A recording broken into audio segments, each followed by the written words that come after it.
E aí, pessoal, seja muito bem-vinda e bem-vindo a mais uma videoaula aqui no LMP História e Filosofia.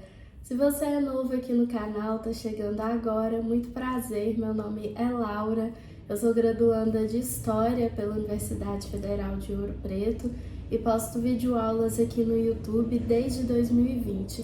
Seja muito bem-vindo e bem-vinda ao meu canal.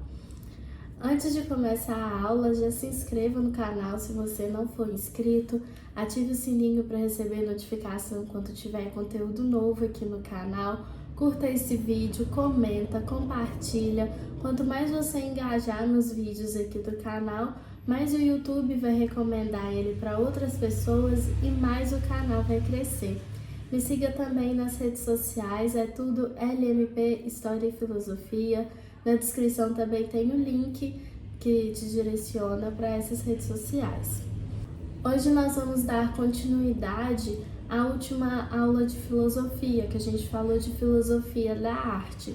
A gente fala desse tema durante o período da Antiguidade Clássica e também da Idade Média. Hoje nós vamos falar sobre filosofia da arte no período moderno, no período contemporâneo e também falar um pouquinho do cenário brasileiro. Esse tema nos ajuda a compreender como o conceito de arte mudou ao longo dos séculos e como ele muda também a nossa visão sobre o mundo. Para começar essas reflexões, eu vou te fazer uma pergunta. Por que algumas coisas são consideradas arte e outras não? Ou então, por que coisas tão simples como um mictório ele consegue ser exposto em um museu? Vamos então começar a entender tudo isso a partir de agora. Vamos começar então falando sobre a filosofia da arte no período moderno, esse período que vai do século XV, com o Renascimento, até a Revolução Francesa, no século XVIII. Esse período da nossa história, ele foi marcado por diversas mudanças culturais e intelectuais, como o Renascimento, o Iluminismo e a Revolução Científica, entre tantos outros. E todas essas transformações, essas mudanças dentro da sociedade, influenciaram profundamente na arte, na produção da arte. E influenciou também o pensamento, a visão que as pessoas tinham sobre o que é arte. Uma figura central desse período é o filósofo Immanuel Kant. O Kant acreditava que o belo é uma coisa que pode ser apreciada por todos. Mas essa apreciação do belo, ela não depende de um interesse pessoal ou de uma utilidade prática. Basicamente, ele dizia que se a gente gosta de uma coisa porque aquela coisa é bonita, a gente não está pensando no que podemos ganhar com essa coisa. Kant também fez uma distinção sobre o belo natural, que seria uma paisagem ou uma flor, e o belo artístico, que é criado pelo ser humano. Ele dizia que, embora a gente tenha gostos diferentes, os nossos gostos sejam subjetivos, cada um tem o seu gosto, existe um certo senso comum que nos permite julgar a arte. Ou seja, embora a gente tenha gostos diferentes, cada um tem o seu gosto, a gente consegue discutir, conversar se uma coisa é ou não bonita. Durante esse período, aquela ideia de períodos anteriores de que a beleza deveria ser algo objetivo e universal começa a sofrer mudanças. A humanidade começa a enxergar a arte não apenas como algo belo ou tecnicamente perfeito, mas a arte passa a ser vista como uma forma de poder expressar emoções e experiências pessoais. Avançando para a idade contemporânea, as ideias sobre a arte mudam ainda mais. Um dos filósofos que mais desafiou as tradições foi o Friedrich Nietzsche. Para o Nietzsche, a arte não deveria apenas ser uma representação do belo, mas ela também deveria expressar emoções, muitas vezes provocativas. Para o Nietzsche, a arte deveria também questionar os valores estabelecidos para poder abrir espaço para novas formas de se pensar. No século XX surgiram movimentos artísticos que refletiam sobre essas novas formas de pensar, como o dadaísmo e o surrealismo. O dadaísmo, por exemplo, foi um movimento que surgiu em reação às atrocidades da Primeira Guerra Mundial. Os artistas, eles desafiavam as convenções dessa arte tradicional. Os artistas faziam arte para provocar e chocar o público.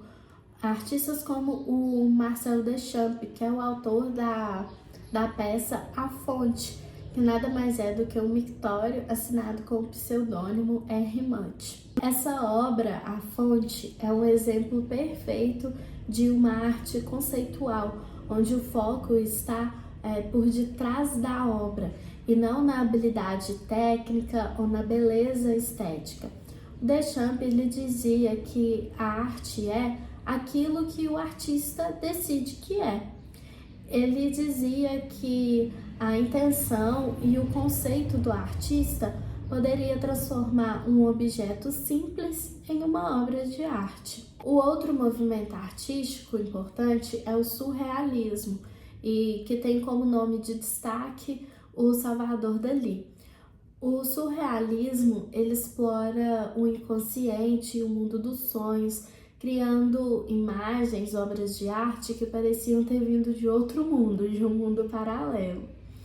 O surrealismo, esses artistas do surrealismo, eles não queriam fazer uma obra de arte, uma pintura que fizesse um sentido lógico, que desse sentido lógico. Eles queriam provocar na gente que a gente questionasse a realidade e também explorar o desconhecido. A partir do século XX, a definição de arte se expande ainda mais. Nós temos o grafite, as performances, a arte digital e tantas outras formas de arte que desafiam esse limite do conceito do que é arte. A arte deixa de ser apenas uma forma de técnica ou uma forma de beleza universal e se torna uma expressão pessoal, uma forma de expressar nossas emoções, de fazer críticas sociais e também de protestar. Vamos agora trazer essas discussões da filosofia da arte para o Brasil. A arte brasileira ela é uma arte que reflete sobre as nossas diversidades sociais, culturais e históricas. A arte brasileira ela evoluiu de uma representação clássica, influenciada pela colonização, para expressões mais modernas e contemporâneas que refletem as nossas particularidades. No início do século XX, em 1922, o Brasil vivenciou a Semana da Arte Moderna, um evento que ficou marcado na arte, na filosofia da arte e também na história do Brasil. Esse evento ele reuniu artistas como Anita Malfatti, Tarsila do Amaral e Mário de Andrade. Esses artistas, entre tantos outros, eles desafiavam as convenções da arte tradicional e eles promoveram uma arte que refletisse a identidade brasileira, sem seguir os padrões da Europa. Durante a ditadura civil-militar brasileira, muitos artistas transformaram as suas artes em uma forma de protesto. A arte, então, nesse período, ela se transformou em um instrumento, em uma ferramenta de demonstrar a insatisfação social e política, refletindo o desejo por uma liberdade e também por justiça. Artistas como o Hélio Oiticica e também a Alicia Clark, eles exploravam a arte conceitual. Eles criavam arte que proporcionava a participação do público. Essas artes, ela quebrou a barreira que existe entre o artista e o espectador. Atualmente, a arte urbana, como o grafite, ela se tornou uma poderosa ferramenta de expressão dos artistas brasileiros. Artistas como os Gêmeos e o Eduardo Cobra, que são nomes reconhecidos internacionalmente, tem obras que refletem sobre a realidade urbana, a desigualdade social e a cultura brasileira. A gente tem também hoje o surgimento das artes digitais, das novas mídias, que abre espaço para novas possibilidades de expressão e também possibilita que jovens artistas se inserem nesse meio, se expressando e questionando a realidade ao seu redor. A filosofia da arte no Brasil, portanto, ela é marcada por uma busca constante de identidade e de expressão. Ela nos mostra que a arte não é apenas uma mera cópia de algo estrangeiro, mas a arte ela é uma voz poderosa que faz com que a gente reflita sobre a complexidade e a riqueza que é a cultura brasileira. Hoje, as fronteiras do que é arte estão cada vez mais amplas. Uma performance, um grafite, uma instalação, tudo isso e muito mais pode ser arte. O que nos leva a questionar se a arte não precisa ser necessariamente algo belo, não precisa expressar uma beleza, qual que é então o papel da arte? O papel da arte é expressar sentimentos, é questionar o mundo ao nosso redor ou é apenas causar uma provocação? A filosofia da arte nos mostra que não existe uma resposta única e correta para essas perguntas, para esses questionamentos. A arte, ela é, antes de tudo, uma forma de comunicação e de expressão. A arte, ela pode fazer com que a gente ria, com que a gente fique com raiva, com que a gente fique triste, ela pode nos deixar fascinados e é exatamente isso que torna a arte algo tão fascinante assim para nós seres humanos, porque ela causa esse impacto na gente e todas essas emoções que ela pode causar na gente. Então eu quero deixar uma pergunta para vocês pensarem, refletirem e deixarem aqui nos comentários. O que vocês consideram ser arte? Você já olhou para alguma coisa e pensou, isso é arte? E por que? Reflita por que você achou que aquilo é arte. Porque é bonito?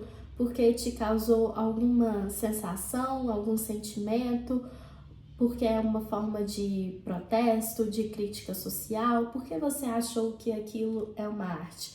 Deixa aqui nos comentários pra gente ler. Essa então foi a videoaula de filosofia de hoje, parte 2 sobre a filosofia da arte. A parte 1 nós falamos sobre filosofia da arte na Antiguidade Clássica e na Idade Média. E hoje nós falamos sobre filosofia da arte na Era Moderna, Contemporânea e também um pouquinho aqui do cenário brasileiro. Espero que tenham gostado, bons estudos e vejo vocês na próxima videoaula. Até mais!